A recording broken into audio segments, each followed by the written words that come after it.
Welcome to the Grab a Hole podcast. I'm your host, Justin S., and I am back alongside my co-host, Damien, who is out on his patio, but I'm no longer in the pool house. After 2 weeks of having problems with our connectivity issues and the program that we use, I had to switch up locations to see how this would work and if it would change things. So if you'll notice behind me, there's a few things that look a little different in a different location. Damien, you're back out on the patio. Unfortunately, we couldn't use the audio that we recorded last week, so we somewhat, kind of, sort of, not really missed last week. How have you been after a week removed from the last episode that we did? Yeah, I'm doing great, man. You guys didn't miss much from last week's episode. It was short and a lot of technical issues and Yeah, a lot of rambling, so it wasn't the best episode. So if we're gonna miss one, that was a good one to miss. yeah, there was a lot of motherfuckers in that one because of it. If you are listening to us on Amazon Music or Audible, thank you. Please make sure that you hit that plus sign or that bell, whatever it is, to notify that. If you are watching and or listening on Spotify, please make sure that you subscribe to us and give us that 5-star review. And if you're not already subscribed to us on YouTube, you can find all the episodes that we do for video right here at the Grab a Hold Podcast with an underscore after each word except for the word podcast. And you'll see the whole library that we've had since we've gone live with videos after episode 100. The full catalog from episode 1 to now is on Spotify, but the live video episodes are on YouTube. So please make sure that you subscribe to that. Please make sure that you get those so as soon as they drop that you are notified, and that way we can continue to grow this. And please make sure that even if you don't subscribe, at least hit the like button for us so we can continue to grow the podcast as we would like to. So we're going to start things off as we do with the recap of SmackDown, and we're going to go ahead and get right into it. This week opened with Sami and Solo having a promo. They would go back and forth to set up the main event, where it would be a 6-man tag of Sami, Jacob, and Jimmy Uso taking on the MFTs. We would see Alexa Bliss beat Piper Niven with a roll-up. We would see Mello and Miz tagging again as they would beat Fraxium. The Street Profits over DIY after Drew McIntyre's promo, basically explaining why he went after Cody in the WWE Championship. And then we would see Sami, Jacob, and Jimmy Uso beat the MFTs in what essentially is a formula, I guess, or a blueprint to a 2-hour show for WWE, only 4 matches. And then a little bit of promo. And now that, it's a 2-hour show, it kind of fills right in with what we're used to seeing of the 4 matches and a lot of filler. There was no John Cena here. There was no Cody. There was no Randy Orton. And Julia, who's your women's United States champion, is not wrestling and is only in backstage segments at best with Kiana James, who's supposed to be her new mouthpiece. How did you feel about the show itself? And how do you feel about that formula of just 4 matches and some filler in between? I wasn't a big fan of this week's SmackDown episode, but I like the formula. I mean, as long as they do a good job with, 4 matches seems like plenty, right, for a 2-hour show. As long as they're getting time, if they get 10, 15 minutes per match, and then, like you said, filler and promos and things like that, I think that's appropriate. Right. So I'm okay with that formula. Okay. How do you feel about the idea that you have the opportunity with no Cody, no Cena, no Orton, and you have the opportunity to showcase the United States Women's Championship? I mean, you have Solo in the main event with Sami, and seems to be that's the direction he's headed now that Kross is gone, and you don't use her at all.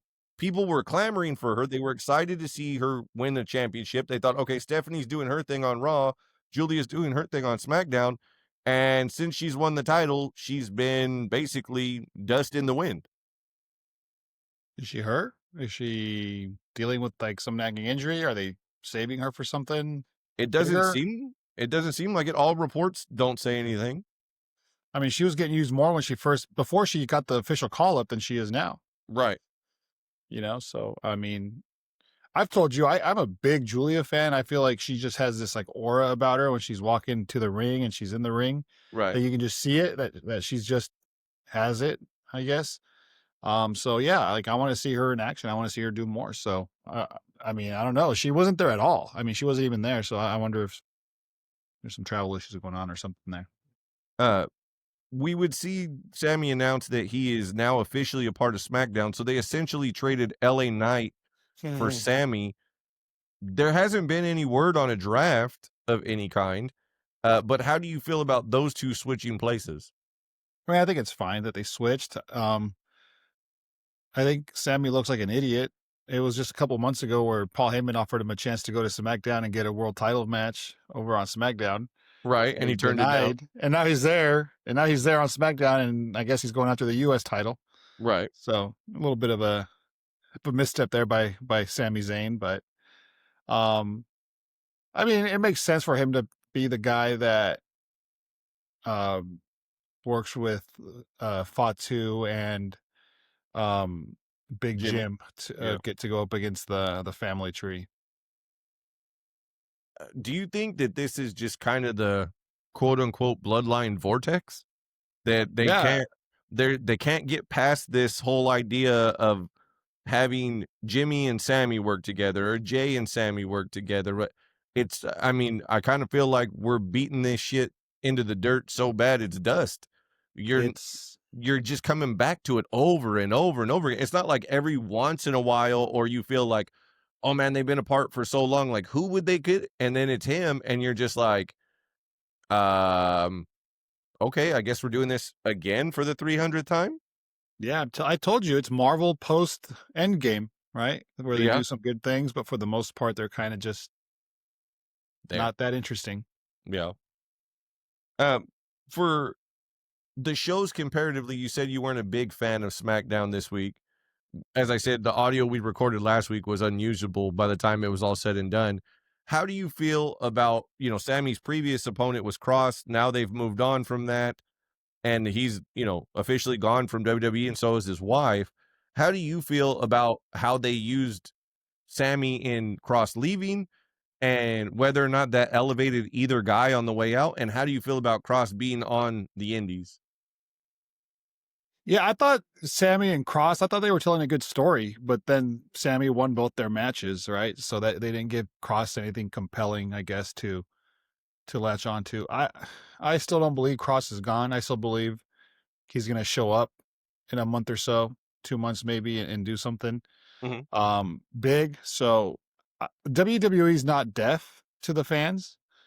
Like I tell you, like they hear guys getting over, and they're just not.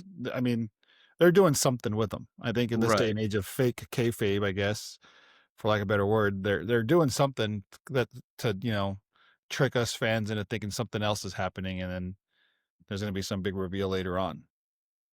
Fair enough. I mean, I don't know. It's hard not to question it after what they did with Seth. So that makes it interesting for sure. But I mean, it'd be hard to think that they're just going to bring him back after so long if people are like, "Oh, I'd rather go watch him on fill-in show there." You know what I mean? I don't think that they bring him back, and because people saw how he was treated then and when they wanted him then. So if you're back there, which I mean, don't get me wrong, he said that that's where they want to be, that's home. But if you're sitting there saying like, "Hey, I'd rather be here," and then the fans are like, "Yeah, but they treated you like, dog shit. Why you want to go back there?" Do you think that that would kill his following or his momentum at all by going back? Or do you feel like the surprise of him still being there would be like, he got us. Like, look, it's all part of the new kayfabe.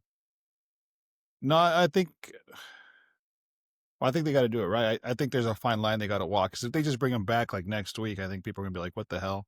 Yeah. But if they bring him back doing something important, I think people will jump all over and get behind it. Okay. I don't know what that could be. I think last week we talked about how if they do bring him back, you feel like it would have to be like they'd have to move him up in the card, right? They'd have to Right. move him up into like the main event or just upper mid card, right? So and then we're sitting here thinking who could he work with? We're not so sure, but yeah, I think they're gonna have to bring him back and then put him up high on the card. If they bring him back and just kind of keep him where he's at, and then it's gonna fail. Right. So I don't know, like I just don't know what you would do. I guess right now, Seth Rollins is a world heavyweight champion and on Raw, and that's the show that he's been on, and I don't see him getting into any kind of a program with him. Mhm. The one thing I do see is I do wonder if they bring him back on SmackDown, and I know they transitioned from Cena to Rhodes, Right. but I wonder if that's not the title that might be changing hands a little bit here on the way to WrestleMania. Okay. I don't know. To me, it just feels like, yeah, Rhodes is a guy that has a title, but maybe there's going to be a McIntyre, a Kross, if I don't know, Orton's still kind of around, that they're going to do some different things over there that maybe we don't see coming. Right. Do you So, feel like this week's episode of SmackDown was hurt by not having essentially the big three and Orton, Cena, and Cody? yeah, it felt like they gave everybody a week off and said, all right, we're going to be going to Europe here next week. So take this week off and get ready to go for however long they're going to be over there. I believe it's 2 weeks, if I'm not mistaken. So we'll see if this go home show next week picks up, as they are headed for the Clash in Paris, not this weekend, but next weekend. Yeah. Um, that means afternoon wrestling. That's right. That's right. During college football season. So that's going to be a good morning, good Saturday morning for me. There you go. You talked about Seth Rollins. Let's move over to Raw. The Vision opens Raw, of course, with a promo. They're in Philadelphia, so Heyman gets hyped on his, accolades of ECW and names. R.I.P. Tommy Dreamer. Names people, including Tommy Dreamer, that Braun Breaker asked if he was still alive. You said this last week in the audio that we couldn't use, that Braun Breaker off mic is better than Braun Breaker cutting a promo and trying. Yeah, man, he just gets to be a smartass and it works. Yeah. He seems to do a good job of understanding how to play off people when the mic's not on, directly on him. We would see Io Sky take Raquel Rodriguez and beat her. The post-match would have Roxanne Perez get involved. Rhea Ripley makes the save. Penta beats Xavier Woods, as we would see that Xavier Woods is now donning new ring gear. And Grayson Waller, who's moved on from Austin Theory, is still grieving with the New Day, including wearing the suspenders this week. Finn Balor and JD McDonough beat Dragon Lee and Mr. Iguana on Raw. Becky Lynch beat Natty. Post-match, she attacked Maxine Dupree, which would lead to Nikki Bella making the save. We would see Naomi's big announcement, as there was speculation that she got pulled last week, that she was hurt. She just wrestled not long ago for SummerSlam in the triple threat match. And the announcement is that her and Big Jim are pregnant and that they're going to have their first baby. So she'll be gone for the foreseeable future, vacating the women's championship, or women's world heavyweight championship, I should say, which means Stephanie Vaquer does not have an opponent for Clash in Paris now. Not yet. So we got time shortly to make that happen. We would see Braun Breaker lose to Jimmy Uso in an Extreme Rules match, where all 4 participants of the World's Heavyweight Championship match that will take place in Paris get involved. And then we saw a returning Roman Reigns appear and get involved as well, alongside Bronson Reed, to set up their one-on-one match for Clash in Paris to wrap the show up. One of the things I did notice is that somebody said he didn't take Roman shoes this week, and that somebody highlighted a picture of his shoes, and they were custom that said Air Reigns on the sole of the shoe. So interesting. He's not going to give those up easily. Yeah, interesting piece there. I mean, I think 3 might have been too many if he took those shoes too. But if you're talking about meaningful, I feel like those would have been the shoes to take a couple weeks ago, because they actually have his name on them as a collaboration. Yeah.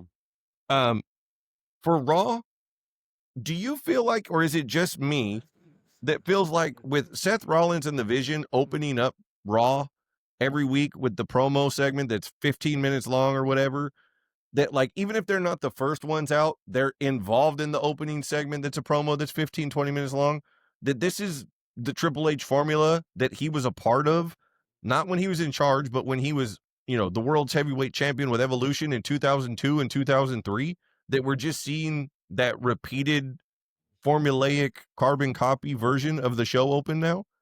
Or do you feel like that's just kind of WWE at this point, no matter Raw, SmackDown, whatever show?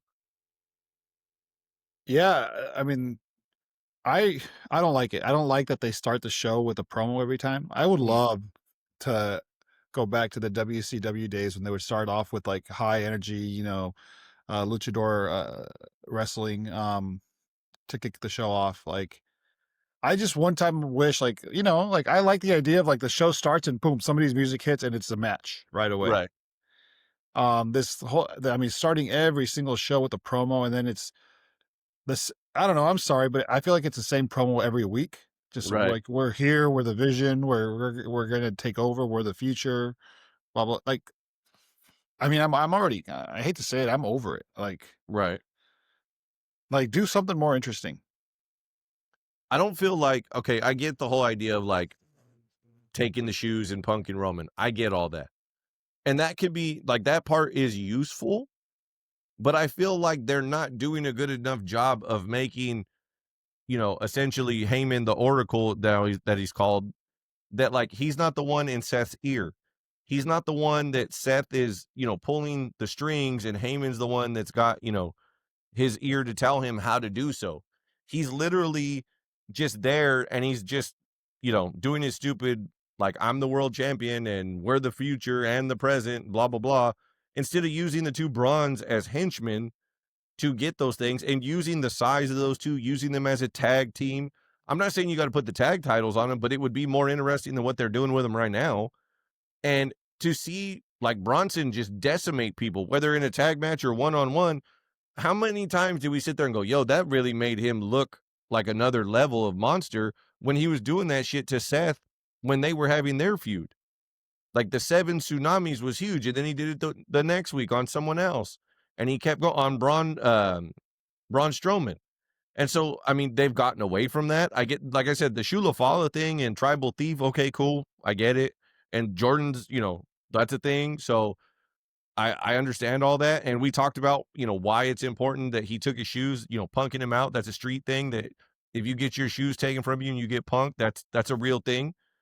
But I feel like they're not using this faction or group to its potential. You have a guy in Seth who is your world's heavyweight champion for a reason, and his feud with Punk is, can be revisited or continue on as long as you needed to, but his ability to talk is falling back to where we were before the Punk stuff, right? We talked about that with him and Punk. It seemed like, they meant, excuse me, a lot of shit that they said, and that it felt like he was actually sinking his teeth into the things that he was saying. Now we're just back to the same old regurgitated, redundant statement every week. And as we just said at the beginning of this, Braun Breaker is funnier by doing the shit off mic than he is on mic. And so why are you even having him? That's what Heyman should be there to do, is talk for Bronson, talk for Breaker. So that way he doesn't need to talk for Seth. Seth can talk for himself. But Heyman can advocate for those two while being the oracle, wise man, however you want to frame him, for Seth, and show the potential of the group. Instead, I feel right now that like it's not really, you're not seeing any type of like, that's his henchman. You're not seeing like Braun is not showing off anything crazy. Like he's just kind of having the matches that you're used to him having. It's kind of normalized him a little bit, which isn't good. And Bronson is only taking Roman's shoes when it's a group beatdown and he punks him. It's not like he's getting him one-on-one. So that's a whole nother thing. You haven't had him beat anybody, and all you have is his shoes. So why am I supposed to believe that you're going to beat him when it comes to Clash? They did the same story with Jacob Fatu and Solo, that they let Jacob be the guy when he stood off from Roman, that you were like, oh shit, here we go. And then Roman beat him, and Roman beat him up. And they didn't have the one-on-one encounter, but every time they were in the tag match, every time they got heads up, you went, oh, here we go. And then Roman would take him out, and Solo would just pull him away. You never saw Jacob get the one up. Same thing here. Bronson's not getting any leverage. He's not gaining anything with Roman. It's always in the group. It's always in a schmoz or a brawl with the whole group and multiple people. So I feel like they're kind of fumbling this whole vision thing, and it's becoming, very passe at best right now. Yeah, it hasn't hit as hard as we thought it was going to hit post WrestleMania. like when Rollins, teamed up with Breaker Heyman, first. and then they introduced Breaker, and then they brought along Bronson. I Right. thought this was gonna hit a lot harder, but maybe it's just because we've seen this before. Like heel Seth Rollins, we saw it with the Monday Night Messiah, and they tried to they gave him Buddy um, Murphy. Buddy Murphy, and they gave him the Theory, wasn't it? AOP, the Austin Theory and Yeah. AOP. When he was the corporate champ, and he had who were they? Joey Mercury and And Jamie Noble. Jamie Noble, like kind of J&J Security.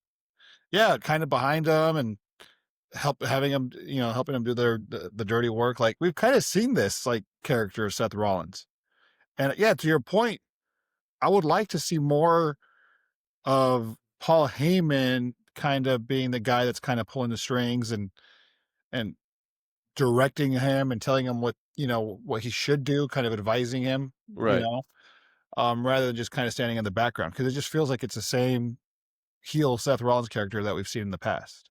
Do you It doesn't think feel that, any different to me. or is it, I guess the way to frame this would be, is it fair to say that Seth in a faction only works when he's working with guys that are presented as equal to? That like the factions where he's the leader and he's above everybody doesn't work the same. Like when you looked at the Shield, they were presented as equals. That you could tell who was better by your own choices and who you preferred, but they were presented in a way that they were on level playing fields.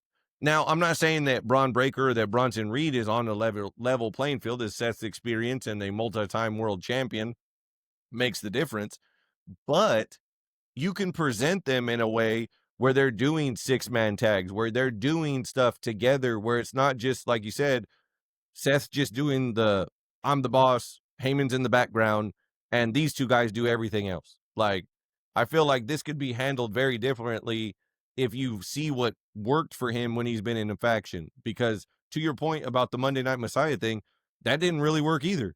And maybe that was because of the COVID time that it happened in, but to me, I didn't really care for it. It didn't seem to get over to me. So, and yeah, I mean, you'd appreciate his matches with Dom, you appreciated his matches with Ray and what they were trying to do, but ultimately, it was like once that was done, it was like, oh, thank God that's over. Same thing happened when it was his cackling bullshit character, right? We were like, oh, finally he's moving on to something different. I like seeing him in, got the diamond chain with his logo on it on the short chain, and then he's walking around in pants and shoes that he can run in, and then maybe a vest or a regular shirt. Now we're back to the bodysuits and the long jackets and the bullshit look. I mean, it's getting away from what people went, ooh, different Rollins. All right, let's see it. And now we're falling back to, we know this. So that's a good point, that what you're seeing is a lot similar to what we've seen before. We would see, as I mentioned, that Becky and Natty had a match. Did you see Natty's Bloodsport appearance last month? I didn't see it, but I've seen clips of her coming out in that like MMA type Yeah, character like that what she's she wore playing. at TripleMania Yeah. and with the crew of people. I have no idea why they are not running with that. She comes across a lot more fucking badass in that framework than they do as the chick who's been there for 15 fucking years and is just getting jobbed out to people left and right, or is just, well, we need you to put somebody else on another level for us. I wonder if they're building to something like that. I mean, for them to let us see it on TripleMania. I know it's WWE programming, so we Right. saw it on WWE programming. So I wonder if they're trying to slowly build to something like that for her, where maybe she's tired of losing and She's they had do enough. something where she goes back to the dungeon to find herself or whatever, and maybe she reappears with her little fight crew or whatever I mean, call it. her in Bloodsport putting the sharpshooter on the chick that she was fighting as she was stepping over, flipping her the bird and yelling, fuck you, as she flipped her over for it. I mean, it was pretty intense. And then you saw Yeah, at TripleMania how intense she got in that match. yeah. So that's a good character. Mm-hmm. That's a good Ronda Rousey character. It's two Ronda Rousey. All right, that's I don't think so kind of because looking if like the she's blonde MMA fighter, the blonde badass, flipping the she's finger, not telling everybody to trying to be a fuck you. she's not trying to be an MMA fighter though. We know that. You want to say a shoot fighter, okay? Well, she's getting kind of like walked out to the ring, right? In that Bloodsport one, she had like her little Yeah, entourage she walking has out like a to the little ring. crew of guys. Yeah, So I mean, that screams MMA to me.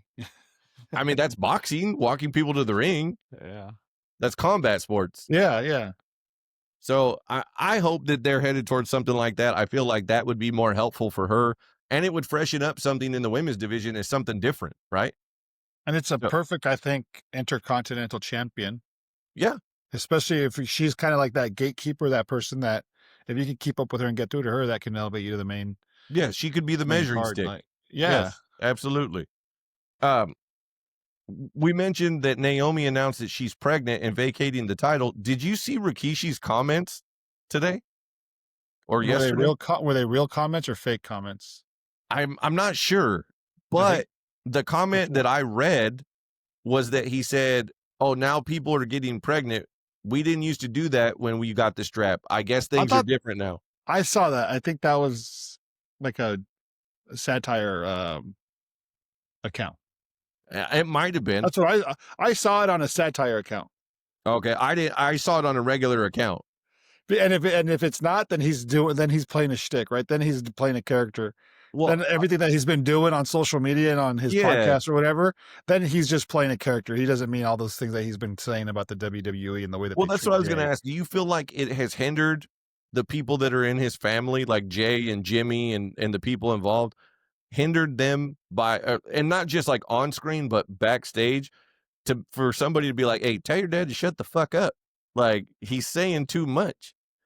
You know, him talking about what Jay should have gotten and when he should have got it and how fair certain things were and yada yada yada. Like, I'm not sure. Like, I feel like a lot of that shit he meant.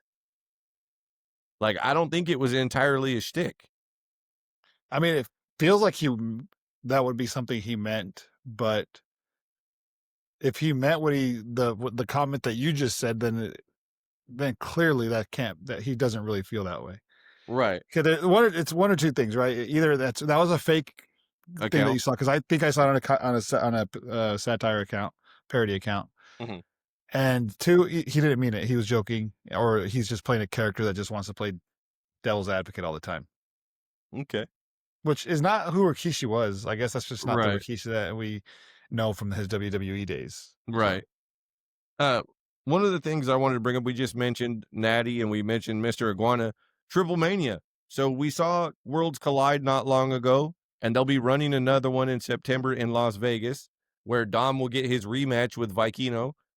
How did you feel about TripleMania overall? Did you feel, because this was technically the first AAA show under the WWE umbrella, did you feel like, number one, that it did them any service to have JBL on commentary with Conan and Corey Graves? And two, how did you feel about the show overall, like from match card and the way that, everyone wrestled? I thought it was a lot of fun. I don't know if it's just because it's like an alternative to traditional WWE programming. Mm-hmm. And I don't know if it's the Mexican in me that just loves seeing the lucha libre, that loves seeing, the Mexican culture. I mean, I've always been like a fan of the luchadors, but I don't really watch, I don't really go venture outside of WWE. I remember being a kid watching them on Nitro, and then WWE trying to do their own cruiserweight division to counter that and kind of failing. So I like seeing it. I like the action. I like that it's a kind of a different crowd. I thought the presentation was great. Corey Graves is great on commentary. I think now it's safe to say that he's the number 2 guy on Raw. Now, Pat McAfee ain't coming back anytime soon. Right. Now the So college he'll be there football forever. So I think he's right where he needs to be. I thought Conan was better in that role as kind of like the third commentator versus like the second commentator, like he was at the first Worlds Collide that they did. Or whatever they call it. Yeah, the Worlds Collide. It was Worlds Collide last time. Yeah. And JBL, I mean, I think it's hilarious that he's there. I mean, if we know, like, the character that he plays on WWE television, they should hate him there. But I think based on the things that we hear, that he's actually not that guy. Yeah, even though yeah, he kind of comes out, he looks like that guy. But yeah. so yeah, I like that he's there. I like JBL. I think he's great. Do you feel like the match card and the way that they built it all the way to the main event for Dom, that you felt like, oh, this should be Dom's crowning moment for AAA? Or do you feel I like they feel, did it right to set up a singles match later on? yeah, I like the idea of a singles match, but man, if you heard the reaction of the crowd of them not wanting the Kingo to win, but Dude, I mean, I think that was part Dom, right? That's part Dom being over as a baby face down there. They really want him to win. right. And they like that. But it's also the fact that that Vikingo became the champion just because To get rid of of Del Rio. to get rid of Del Rio. And I think, Yeah. and they love Alberto Del Rio down in Mexico. It certainly seems like it. They love him, and he has the family lineage, right? Mhm. And they'll forgive him for a He's lot of what his transgressions. it's his uncle that was Mil Mascaras? Yeah, Is I that what it believe was? so. I believe so. Yeah. And so, like, I just wonder, like, if the fans aren't necessarily booing Vikingo, but they're booing him because he's like the WWE guy, right? That they Oh, put yeah. in place, instead. So, um, I, I understand the optics of bringing back a guy like Alberto Del Rio, Mhm. but if we just brought back Brock Lesnar, Why can't he come back? why can't he wrestle in AAA? That's interesting. You know what I mean? Like, It's not a bad point. It's hard to argue so, that. so he's a great. I mean, say what you like, what you want about the guy as a person. His character that he played in WWE was a great character. Yeah. The Mexican, what would he call it? The Mexican aristocrat I was and gonna say, would you call it an aristocrat? Rich boy? I mean, rich guy, yeah. So I mean, they have something there with him coming back to right. do something with Vikingo and AAA if they really wanted to. I read the rumor this coming out of the weekend that there's a handful of big name people that want to see him back. Yeah, I mean, And again, and I don't know how true this is because I don't know. It irritated me when they did the induction for Conan and Ray was giving the speech that they translated over Ray talking. Like they didn't like it wasn't just like, oh, like he said it in English then in Spanish or said it in both. Like everything he said, if he spoke in English, they translated right over it, stepped on him talking in the other language. Like it was annoying. I didn't But catch that part, so I don't know. that being said, there was a rumor that during that speech in Spanish, he said that he would bring Del Rio back. That like he would try his best to bring Del Rio back. I think But that's the I thing didn't to tell catch that that. crowd. I think that's the thing that you say to the crowd. But then Right. again, and maybe WWE, if this was Raw or SmackDown, they probably wouldn't get away with saying things like that. But Over there. well, They were over in there, they might. Mexico City. Down in Mexico City, they're Triple H isn't producing the show quite as closely as he would the shows up He here. was in the So front row with Nick Khan. yeah, they were hanging out. They were just having a good time, Yeah. taking it all in. So I mean, here's the thing: Triple Mania. I mean, if they keep building on it and they have a show every year, that show's going to just get bigger and bigger, right? Right. Especially if they're bringing WWE talent and integrating it into their shows. Right. You know, I mean, imagine a world where you have Cody Rhodes facing off against Alberto Del Rio in next year's Triple Mania main event. I don't That know. would be wild. That'd be wild. So Um, the last thing I wanted to touch on, and it's a big thing. So Clash in Paris is going to be the last PLE on Peacock. It was announced today that starting in September at the end, that WrestlePalooza, which was announced for Indianapolis at the Pacers Arena, will be broadcast on ESPN. It will be the first one. That essentially, because SummerSlam was 2 nights, that it allowed them to fulfill the contractual obligation of how many PLEs they had to give Peacock. And so now, originally this wasn't supposed to roll out this soon.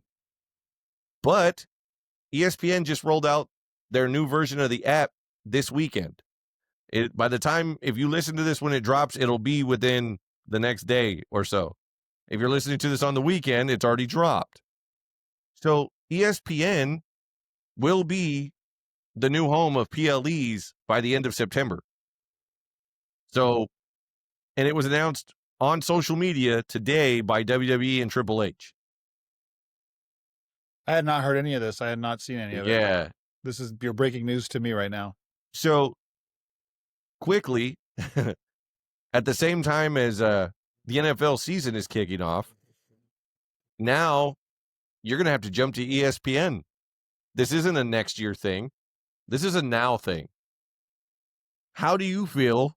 As obviously this is a live reaction, as you just said you hadn't heard about it. How do you feel about that in the moment right now, hearing that by September, now we're pivoting to ESPN right away? Well, I generally wouldn't mind. It wouldn't matter because I thought I had access to ESPN through my YouTube TV account. Turns out I don't. No? No, I just Googled it. I just searched it because I had heard, because I think we talked about this last week and it didn't Yeah, obviously about make that, it. like there's certain packages it's It supposed to says allow it. here, yeah, no, you cannot directly use your YouTube TV subscription to access content within the ESPN app. Mm. So yeah, I don't like it. That means I'm gonna have to pay an extra $30 to Right. access this ESPN app a month. But does it save you money? We talked about this last week too. Does it save you money? Are you eliminating YouTube TV if you just want ESPN? Well, not for the next 4 months, not during the NFL season. I Oh, just that's started Sunday paying, ticket. Yep. I just started paying for the Sunday ticket. So Yep.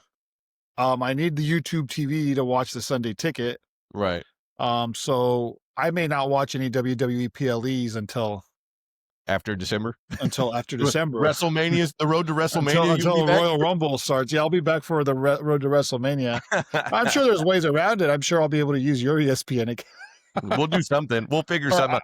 I know, if you have to split it, we'll figure it out. The thing is, I know, like, everybody that I know has switched over to YouTube TV. So I'm trying to think of who's DirecTV or Spectrum. I don't know Spectrum, whose Spectrum account I can use. Yeah, I don't know. I think I got to figure out somebody, but everybody I know has YouTube TV these days. So yeah, I'm gonna have to figure that out and see whose account I can use to log into the new ESPN app. But well, shit, I wasn't prepared for that. Like, that sucks. Like, so tell me, WrestlePalooza, is that like a PLE? Is that not? I thought I saw WrestlePalooza. I thought it was like a convention. I thought it was like a wrestling convention. Originally, that's an ECW trademark originally. So they brought it back because supposedly the headliners are going to be Cody and Drew and then Cena and Brock to counter program against AEW and All Out. So that's pretty good. That's pretty good counter programming. Yeah, that's the rumor. So, and that's going to be on ESPN. That's the first one on ESPN. And ESPN, if you like, as long as you pay for the ESPN app, it's free. The PLEs are going to be free. So it's not like with the it's not like with the UFC where you had to buy the ESPN app and then that gave you the ability to purchase the UFC pay-per-view. Right. That was part of the reason why I got rid of paying for ESPN. Because it wasn't worth it. The library was cool, but it wasn't worth $100-something annually. Yeah. I don't know. I just might give it in, what is it, $150 or $300 one-time payment just to get ESPN app for the year. I hate the idea of like monthly payments. Yeah. Right? That's another monthly payment. 30 times 12. Yeah, whatever that. But I think they said for the year, if you get it for the year, it's so if it's $360 outright, they give you a discount. Let's say we'll shoot and say $300 for the year. I feel like just paying it. I spend $300 on stupid shit all the time. Like, over the course, yeah. But the idea of adding another $30 bill to my monthly outgoing bills is kind of annoying to me. So I may just do like a one-time payment for it and just not worry about it for the first year. Be done with it. And then see what I do after that. But gosh, I mean, I better be able to find other ways to watch WWE PLEs then. And again, this doesn't include the library. This only includes the PLE. So if you're somebody who likes the library, just like, even in the sense of like, hey, it's a free weekend. Your wife's out of town. You're chilling. You ain't got nothing else to do. And it's just a down night. You know what? I'm going to put on WrestleMania 6 and watch Warrior and Hogan. No, you can't. Not unless you still got Peacock, at least for the time being. I mean, that I'm going to have to get rid of Peacock. That's another, at least I get to get rid of that. There's nothing on there worth watching other than WWE Network. So, yeah, so I guess that's going to save me $7.99. Well, I mean, that's fair. Gosh, and then I have to go out and get Paramount. this is getting ridiculous, right? I'm gonna have to go down and get Shout Paramount out because to I my want the sister. UFCs. Shout out to my sister for Paramount. I use her account. So now we're looking. All right, I gotta have Netflix. Yep, for Raw. I gotta have. I don't know if I'm gonna need Peacock anymore. I probably get rid of that. But then I Okay. gotta have this new ESPN app. Right. But with this ESPN app, do I get Hulu and Disney? Like I know they're getting rid of Hulu, but do I get Disney with it, or am I gonna have to? They haven't mentioned if they're doing the Like, do bundle I get thing. all ESPN, like, or all Disney, like, products? Yeah. Like, I don't know. They haven't mentioned if yeah, that's part of the deal. yeah. So, um, listen, who am I kidding? I'm gonna pay $30 for ESPN. That's fair. We can all sit here and say, no, the fuck we're not. This is a money grab. But if you really want to watch it, you'll pay for it.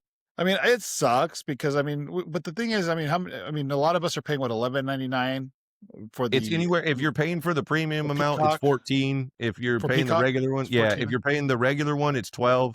Premium's like 14, 15. Yeah. And now, I mean, really, now you have the ability for me, like when football season's over, I have the ability to drop YouTube TV. Yeah. Because the main reason I have YouTube TV is so that I can watch ESPN. Sunday ticket and all that. Monday Night Football. Right, yeah, because I wanted the Sunday ticket and I wanted to be able to watch ESPN programming. Yep. I mean, without it now, I mean, I can watch, but I might keep Peacock because now I can watch NBA programming on Peacock, Yep. Amazon, and ESPN. Right. Right, so I don't need YouTube TV anymore because all I watch really is wrestling, NBA, and NFL. That's really Right. all I watch, and baseball, and the MLB app. Right. Right. So, and that's, that's separate. That's not, so, I'm gonna have to sit down and do some accounting, some Yeah. Gonna have to do streaming some auditing of your streaming platform services. auditing, yeah, and see what I can get rid of and what I can keep and how much I'm saving. I feel like that's So, gonna be a lot of us. yeah, but I already know, like, come on, WrestlePalooza's it's gonna be the day of, and I'm gonna be like, fuck it, I'm gonna give in and pay Just the gonna $30 go for for it. the month, and then just Yep. keep going. I already know. That's fair. Well, is there anything else that we missed that you wanted to touch on? I mean, just I think I didn't call it, but the people who kind of correctly predicted Naomi being pregnant. Yeah, you did say that last week. Yeah. I talked about it last week that I had seen the rumors that they think she might be pregnant. I think the easiest thing to do would be just to give like Stephanie Vaquera a match against some sort of a number one contender match that they do on Monday night. Mhm.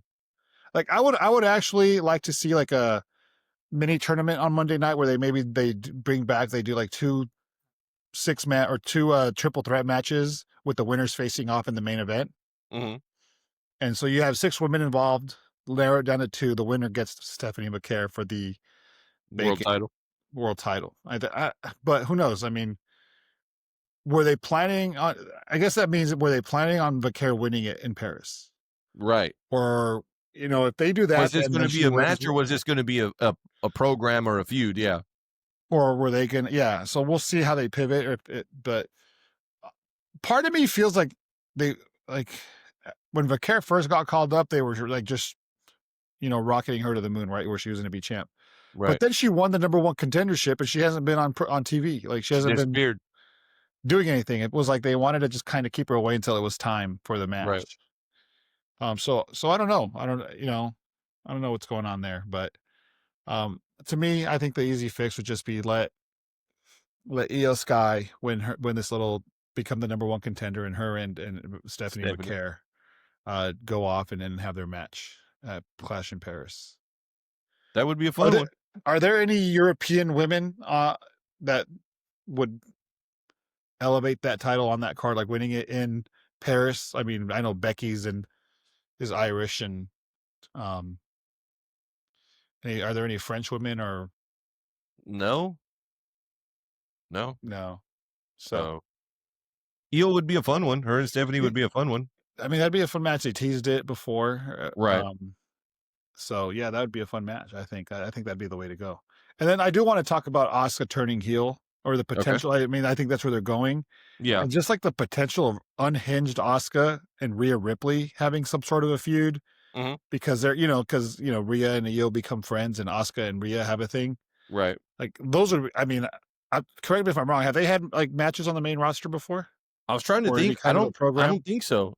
I think they've always been on opposite shows. Like that would be a hell of a thing to watch. And then even Asuka and Io at some point. Right.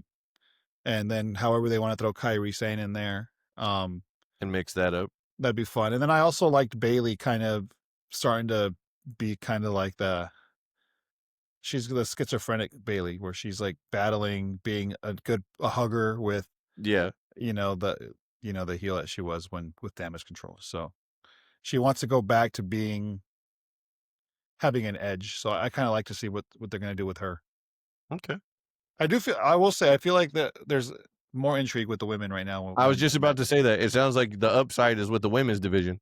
At least on Raw, right? I think I'm curious to see what they're going to do with Natty, if they're going to let her do more of that Natty Neidhart. I think, is that the character, Natty Neidhart? Is that what? Or just Natty? Yeah, I believe so. It's like the living Natty, legend right now. Yeah. Natty instead of Natalia. Yeah. Vicaire, Asuka, Rhea. I think they have a lot going on there. The SmackDown women's thing is just a mess right now. It makes zero sense. Yeah. You got Chelsea Green and her crew running over on NXT with Ethan Page right now. Huh. So yeah, I saw them do a TikTok together. So I think, I don't know, man. I think it's time to take the title off of Tiffany and agreed and do something else. But I think they botched it. I think I don't know what they were thinking. I think we need Bianca Belair to come back desperately and save that division. That would help for sure. Yeah. That's for sure. Well, this week we got to record, and like I said, using a different location for myself. As you can see, the different decorative behind me here, and over my shoulder over here. We got a little something different. So hopefully this will resolve some of the issues that we were having previously. And please make sure, once again, that if you are listening to us on Spotify, that you hit the bell or the plus sign, and please make sure you leave that 5-star review. If you are watching us on YouTube, please make sure to subscribe, like, and subscribe, as always, as they say on YouTube, to continue to help us grow this and continue to help us bring this to you every week as soon as they drop, as usually they drop the same night, as I try to edit them in the same time frame, so that way you guys get them as fast as possible. Damien, I appreciate you another week. We're kind of slowly moving along here to the Clash in Paris, as it seems it's a little messy and a little all over the place and a little bit of a slow paced situation here. And it's not because of the amount of time they had. It's the way that they've built to this thing. Hopefully next week we will have our predictions episode for Clash. This weekend, AEW has Forbidden Door with New Japan Pro Wrestling. So if you're looking for something that's not necessarily totally storyline driven, and you just want to see matches that could, really blow your hair back or do everything that you like, AEW is on this weekend. What's the main event? Hangman versus MJF for the world title. That's not really Forbidden Door Clash there. It's not. He's using the contract that he won at All In Texas. So okay. So AEW this weekend, and then also the following weekend will be Clash in Paris. So next week we'll have our predictions episode. Hopefully we'll get David back. We'll do it on a day where he can do it and get our scheduling together. David Reigns. Yeah, that's right. David Reigns. He's on the Roman Reigns schedule. Other than that, what do you have to tell the people on the way out? R.I.P. Tommy Dreamer. Shout out to my daughter. Her birthday is tomorrow. Happy 17th birthday to my daughter, Alessa. Happy birthday. We'll see you next week on another episode of the Grab a Hold podcast.